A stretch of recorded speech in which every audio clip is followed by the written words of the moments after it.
Thank you. Should hold your applause to the end. Okay.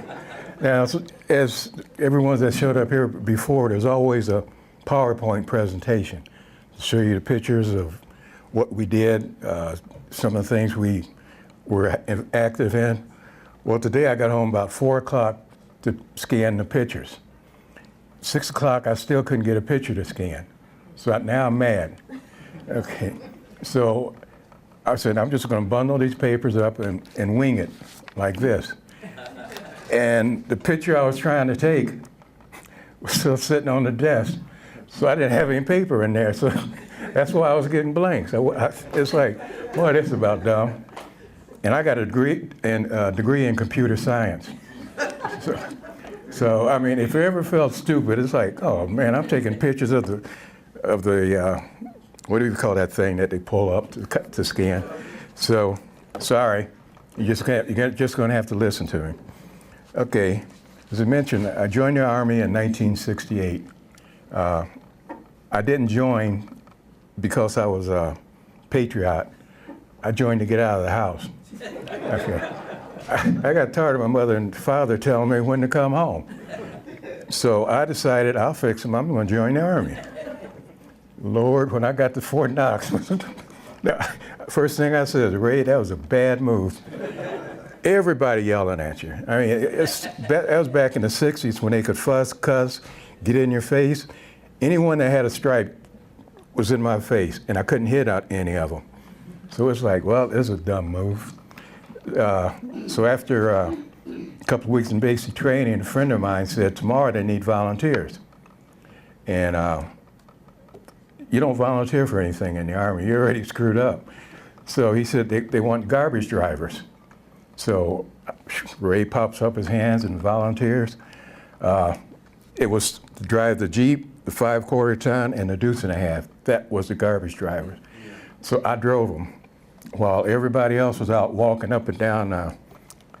We got 3 hills called Misery, Agony, Heartbreak, and I can't tell you the last one because we got mixed company here. So I was driving behind them while they was walking the hill just because I volunteered to be a garbage driver. So sometimes you get good advice. But the main thing about Fort Knox, being from Medina, this is my first, could I call it, real touch with racism. Okay, I went into Medina with, I went into the Army with a friend of mine I was in the Army with. I mean, in Buckeye High School. He was Caucasian. So when we walked in, the guys from Cleveland had the nerve to call me an Uncle Tom. Okay, that started it off right there. I got respect in about 5 minutes. And so did Jack. They left us alone. They said, them was farmers. We was throwing them guys around. And when they found out I was from Medina, they wanted to know how come my father didn't pay to get me out. I said, my mother's a nurse, her father works at General Motors. They don't have any money to pay attention. So it was an experience. It was an eye-opening experience. And Fort Knox has some good stuff. The bullions are there, although we don't use gold anymore as our standard. General Patton has a museum there. I think some of the people know who General Patton is. They've got a good armor school for people that like to drive tanks and run over trees. I wasn't that crazy. So when I got out of basic, I went through AIT, was Advanced Individual Training. So I went as an accounting and a stock control person. The best part about it, but once I graduated from that class, I went from E1 to E4 because of the rank that I had to have. So all of a sudden I'm out there yelling at people. It's like, wow, this is good. I outrank every private. So that was the fun part of it. The worst part is we had to go to night school because it was too hot in Fort Lee, which is where I took the accounting school. We slept all day, had dinner about 6 or 7, breakfast at midnight, and whatever you eat before you go to bed at about 3 in the morning. And we slept all day, or we were supposed to. we found a way to get off post, and we usually got back about an hour before we would go to school. But we made it. We were a group of brothers then, so we weren't going to get told that we couldn't go anywhere. We're grown. That's what my father would tell me. You can't do this, you can't do that. So then I went in the Army, although I regretted that first 6 weeks of basic.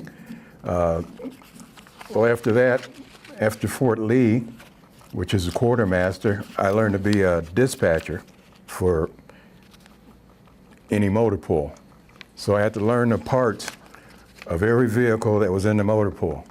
If a mechanic came in, he says, this gizmo was messed up, I had to know what that gizmo was. And we had maybe 70, 80 trucks, and I had to know what every gizmo was for every truck.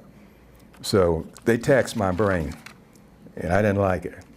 But I got the job done, I got promoted. After I left Fort Lee, I went to Fort Carson. Fort Carson was probably the best post I was in. I like Colorado. Beautiful mountains. You got a lot of people that eat hot sauce with everything.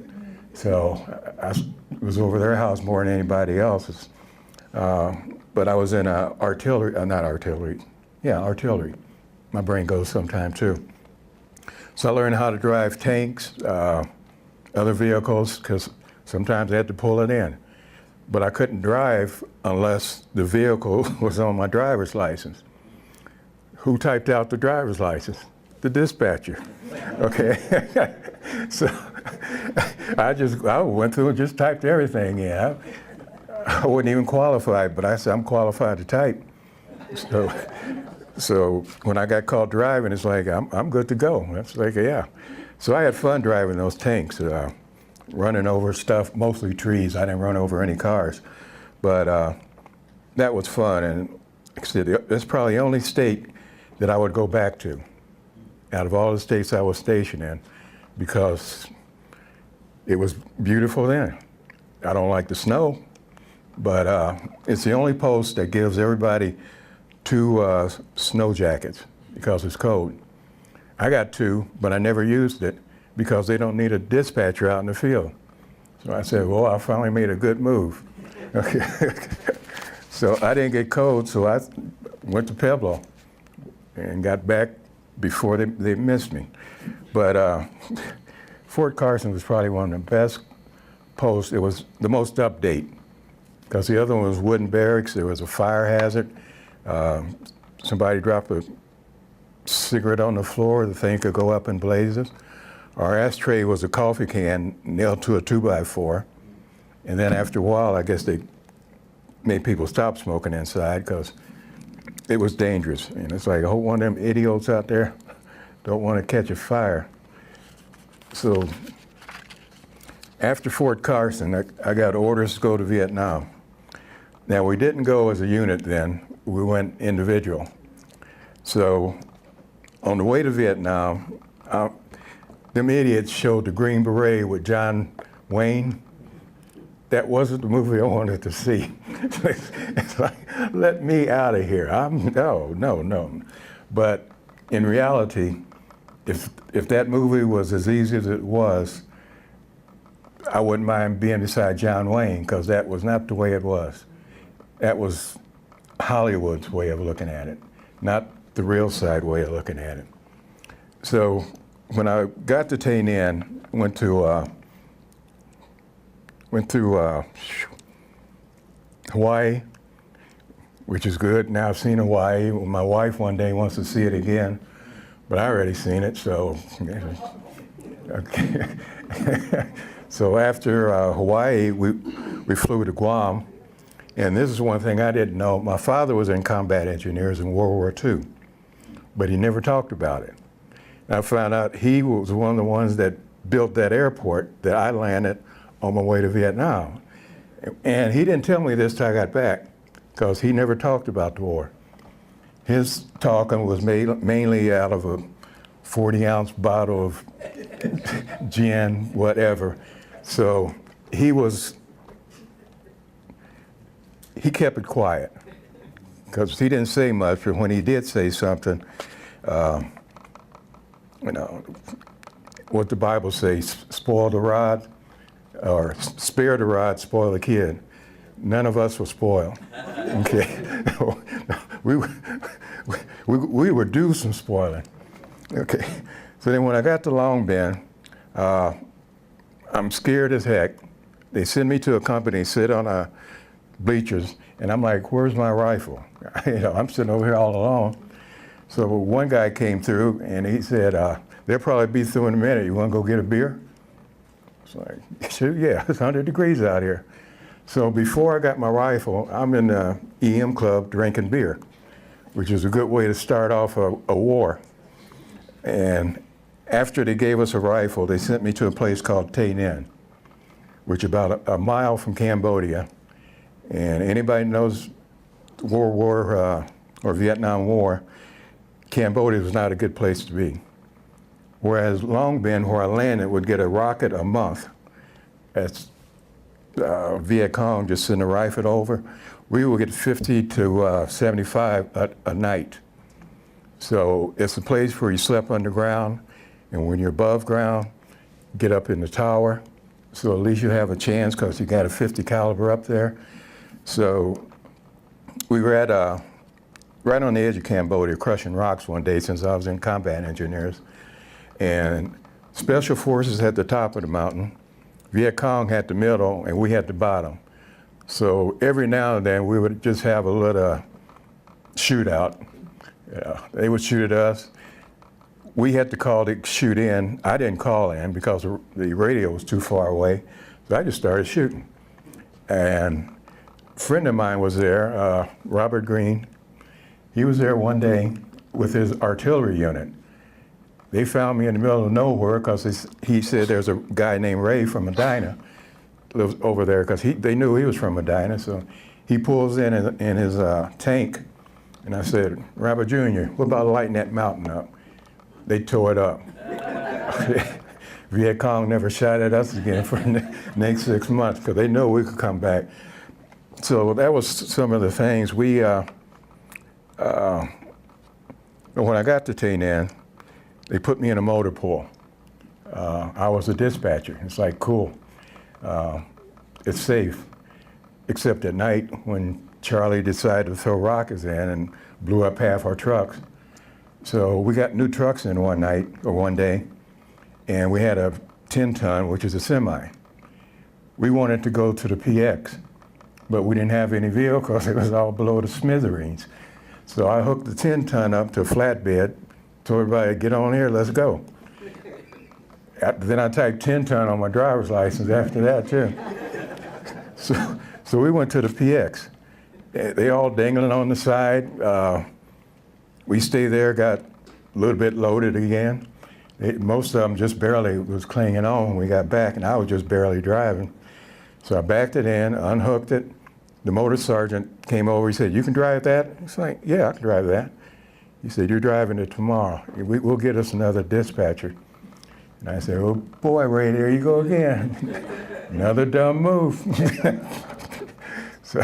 So for the rest of my tour, I drove flatbeds, bulldozers. I didn't drive the bulldozers. I just took them out to the field and dropped them off. But it was like, this is not a good place to be. So I was happy to get the heck out of there. But while we was there, it was like weird. There was a lot of infighting. You read about KIA and MIA. There's a lot of people that's killed in other action. And unfortunately, that's what happened. I said I was going to tell the truth. There's a lot of people that went out and shot people when we were in base camp. And there's a lot of people that shot people when we was in the field because they didn't like them.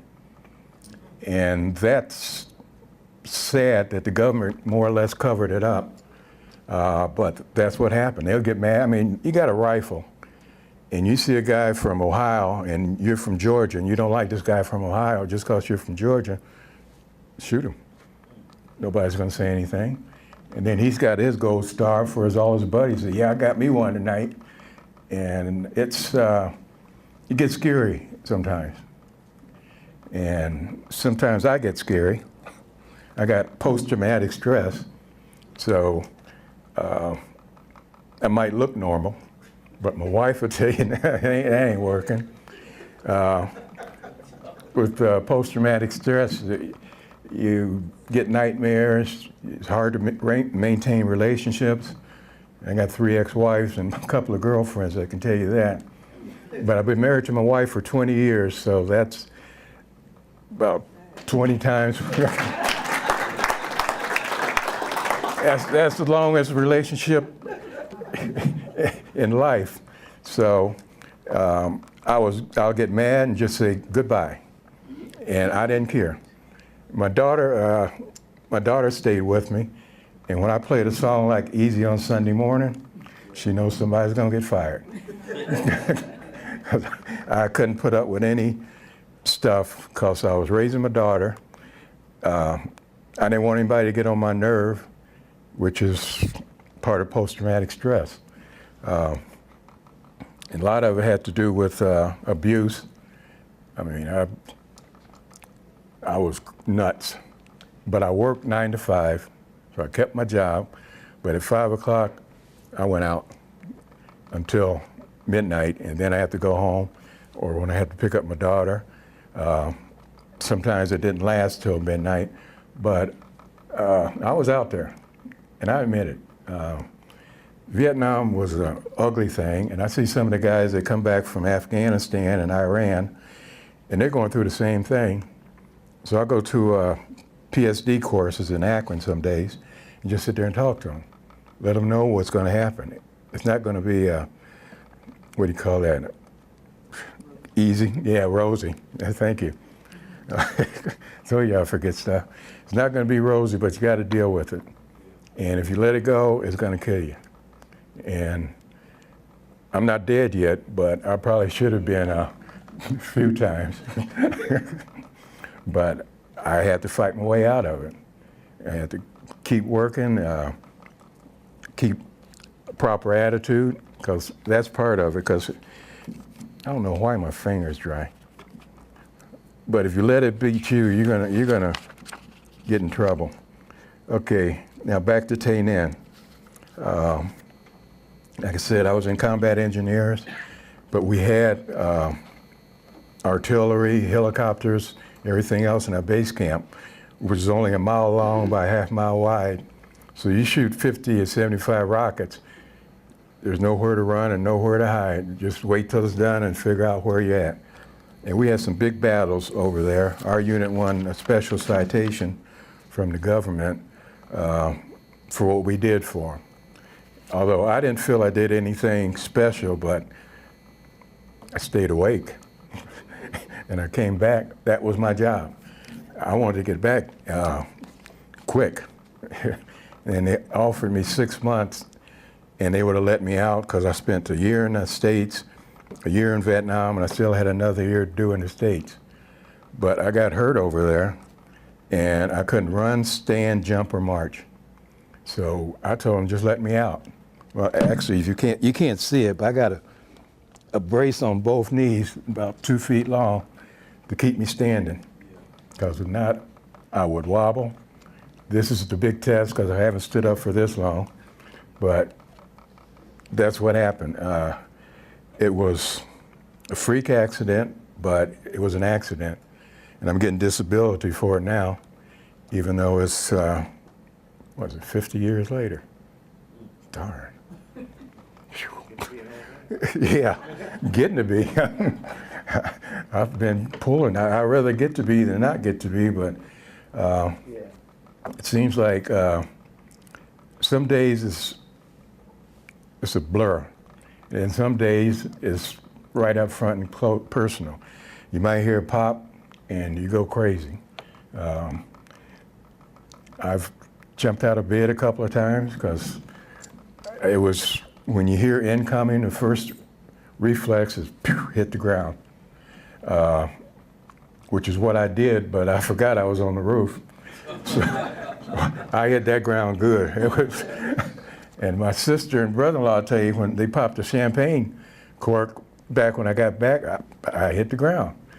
it's just a reflection that you're used to, and it's hard to not tell yourself not to do it. It's just inbred. You got to do it. But that night when they started, it was like incoming. I'm out of there. And everybody else had the common sense to crawl down the roof. I beat them down there. And my leg was pinned behind my back and I couldn't move. And I thought I was shot, because that hurt. And they said, "Get up, fool, you ain't shot, you just twisted." I was like, oh man. So they helped me into the bunker, and I spent a week on bed rest because my knee wouldn't bend. But I had to get up and go because I was getting ready to get discharged. Or not discharged, getting ready to go back to the United States.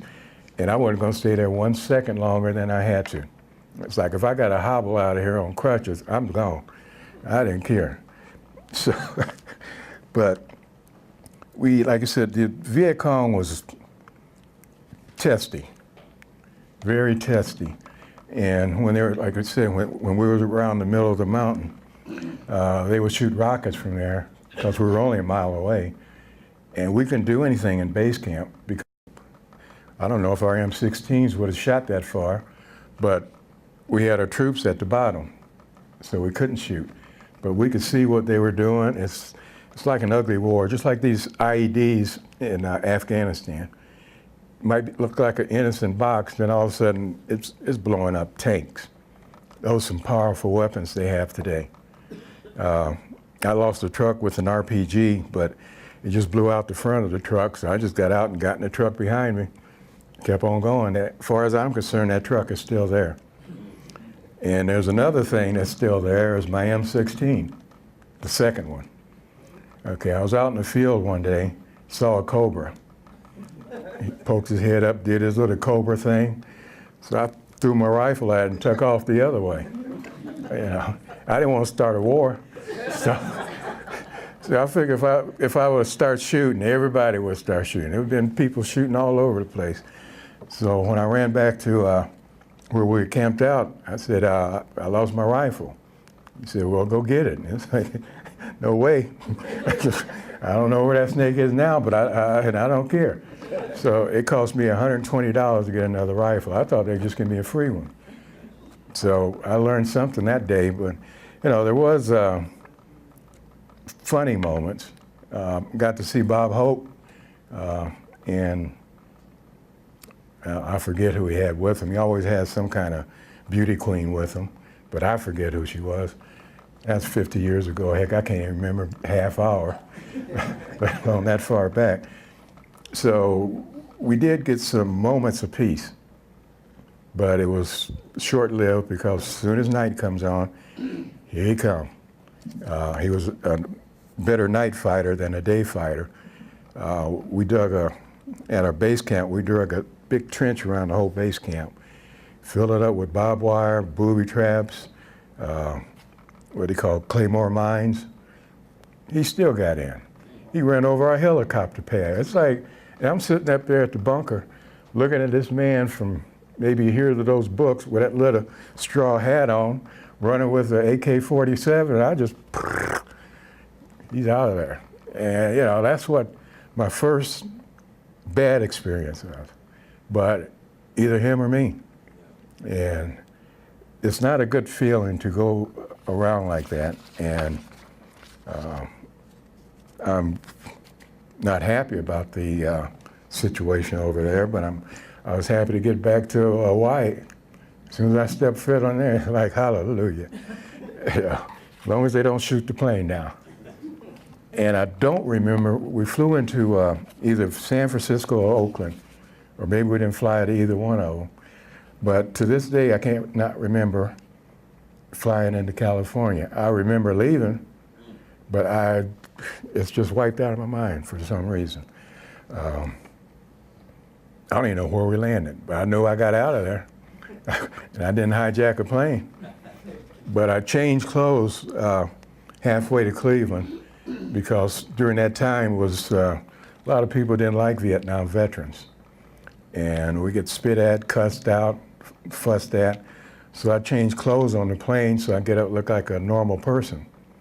Because in '69, there's a lot of civil unrest or civil rights problem, and a lot of civil unrights problem. I mean, that was my biggest thing about going to Vietnam. I said, there's a war over here I got to fight.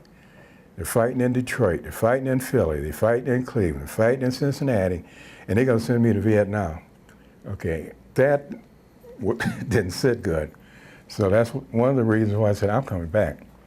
I got another battle to finish, and while we were there, still a bunch of fighting. Like I said, they'll just go shoot anybody.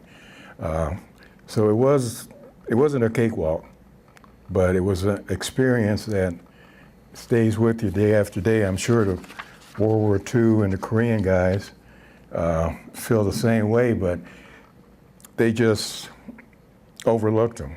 Because the World War II guys that I know, most of them was on cloud nine half the time.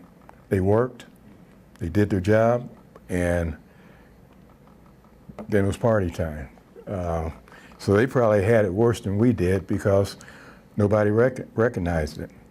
I wish they would have, because, well, my father would have been 90, so I don't know if he would have been here or not. But at least could have got more than 60 years out of him. That's all he lived till. So I was a basket case when I was 60. Sandra can tell you.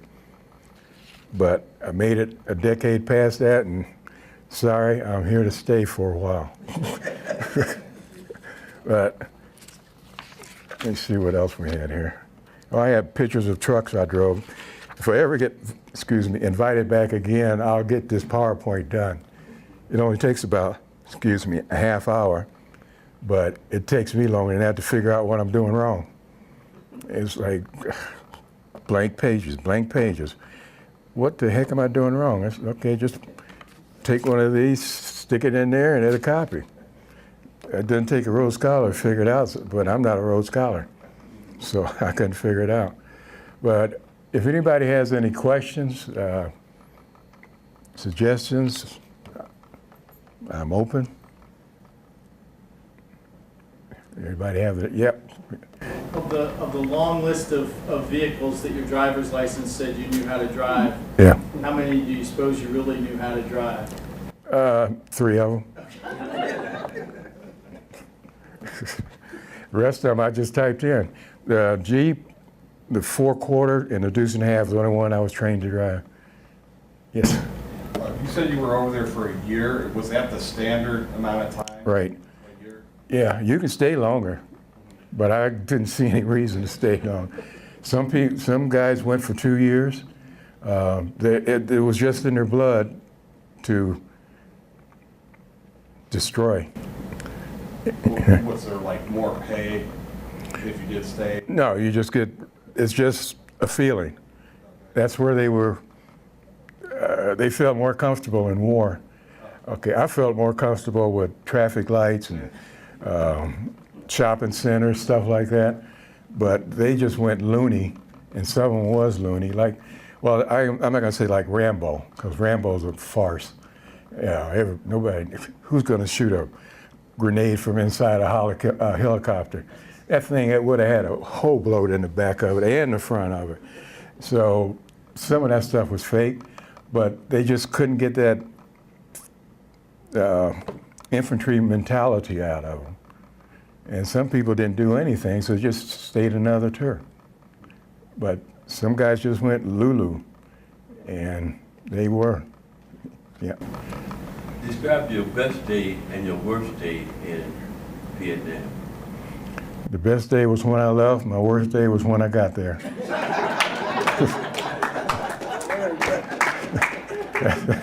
That's it. That's it. Yeah. What was the average age of the men that were there? Between 18 and 19. Yeah, so I can't think of an 18 or 19 now that I would trust that much with a rifle to go over there and protect our freedom. Even the guys in the Army, they're going in later, but it's an eye-opening experience. I'm a little small guy from Medina. I was born in Medina Hospital, graduated from Medina High School. I'm not used to getting shot at, but had to go all the way to Vietnam to get shot at. I've been in enough fights. Fights or nothing. That's all part of going to high school. But it's different than some guys just born in gangs. They're used to fighting, shooting, and stuff like that. That wasn't my bag. So my bag was to get the heck back here. Okay. Yes. At an orientation before you went over there, or just your own thoughts, what did you think was the purpose of the war? Politics. I've done a lot of study on the war. Ho Chi Minh wanted to help the South. He went to France in exile because of what was happening over there. Then he came back and he wanted to unite the South. That's when they put that demilitarized zone in, and the South and the North was different, just like the Civil War. But from reading books and articles on him, he tried to stop the war. But when the United States, well, France started it first. Okay, they made the people over there slaves. They did all their work, so he was mad at France for that. Then when the United States stepped in to try to keep the peace, then everything went wacko. So it was just politics. That was it. And plus there was a lot of riches over there. A lot of gold, a lot of oil. There was money there. So the United States might have had a second motive to go in there instead of fighting, because there's a lot of riches there. And a lot of tigers and elephants too. I didn't like them either. They ranked right up there with the snake, but at least, you know, they don't bite. Well, the tiger probably would, but I kept my bay from him. But it was just, to me, politics. Just a ridiculous war that killed a lot of people. Yes. You said that another young man from Medina went in at the same time you did. He went in earlier. What happened to him? He died of cancer about 2 or 3 years ago, didn't he? Yeah. He got shot when he was over there. And he developed cancer because a lot of people I know died from Agent Orange. And I was in the same unit with them. I'm fortunate. God bless me, because I don't have cancer.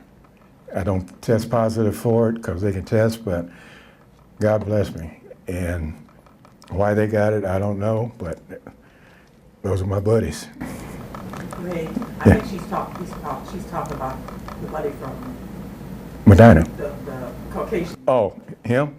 Oh, he lives in Massachusetts. He's a farmer. So he took his farming skills, just like LeBron took his skills to LA. He took his farming skills to Massachusetts. I see him at class reunions, and we sit at the same table. We get along fine, and we talk about old times. Like that time we cleared half the barracks out with just 2 people. It's like, yep, we did it. We wouldn't do it now. I can't run. But, no, we're still friends. Yeah. I'm glad you cared. I thought you were talking about Robert Jr., the guy from Medina. Okay. Did you run into a lot of, we used to see pictures of little kids, and they would have like, a lot of times they would have like, carrying bombs and stuff on them. Did you run, not bombs, but explosives. Yeah. Did you run into anything like that? Oh yeah, we had kids, we're driving convoys down the street, and the truck ahead of me, the little kid standing off the side of the road. You know, it might be gross, but he just pulled out a gun and shot the guy in the head.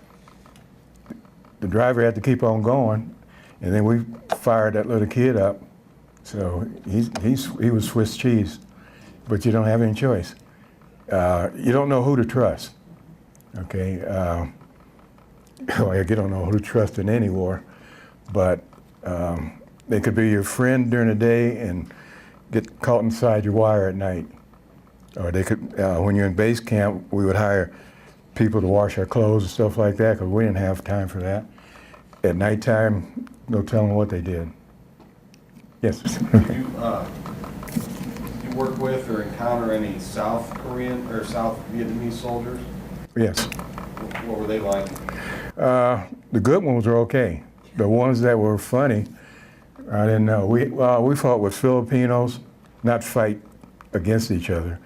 Australians, they were in our neighborhood, and there were some crazy soldiers.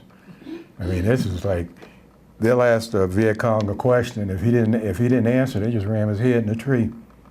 He got answers after that, but it wasn't from the guy with his head in the tree. So they did not put up with any mess. So they were more free than we were. We had to answer to the Army.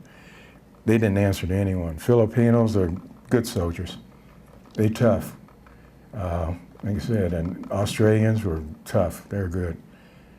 Whereas we had guys that would turn tail and hit the ground just because of a pop.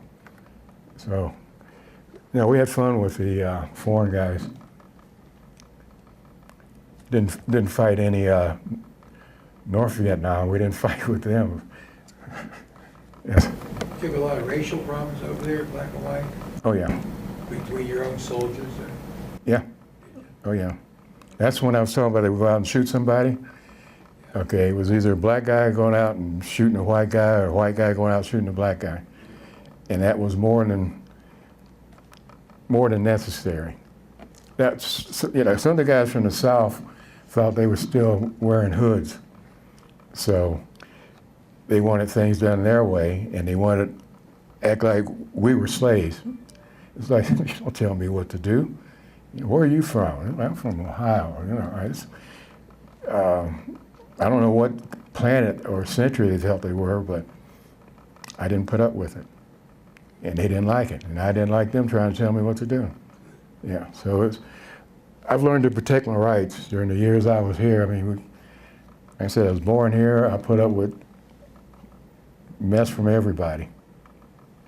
Like I said, some black guys were more prejudiced against black people. So you don't know what direction they're coming from. Yeah. Okay. Yes. I'm curious, you mentioned that when, after training, that guys were sent to Vietnam individually rather Right. than in units. Was Right. there, I mean, that seems counter to common sense that you train with a unit, you'd send a unit. Was there a reason? Well, our unit wasn't going to Vietnam, but they needed me over there because of my MOS. So I went because of MOS. There's a lot of groups that went over there as companies and left as companies, but my job, which is military occupational standard, something like that, I forget. That's 50 years ago. So my job was needed, and I was out of there. Or at least that's what they told me. I think it's trying to get rid of me. It didn't work. Okay. Okay, any more questions? They're going to start throwing us out in a couple of minutes. Thank you.